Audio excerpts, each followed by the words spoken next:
สวัสดีครับมานี่มาชิมก้อยสบายนางครับซอยได้แล้วทักครับเรียบร้อยปรุงไปพริกผงใส่ไปเกลือจังหน่อยตามด้วยผงชูข้าวคั่วครับข้าวคั่วบีเทียมเพิ่มของผมจังหน่อย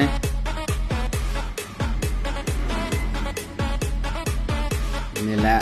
ผักใส่ลงไปพริกผงตะไคร้พริกสดพริกซอยใส่ไปเลยคน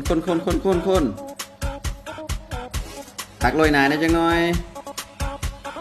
โคเลชิมก่อนแซ่บมาเด้อ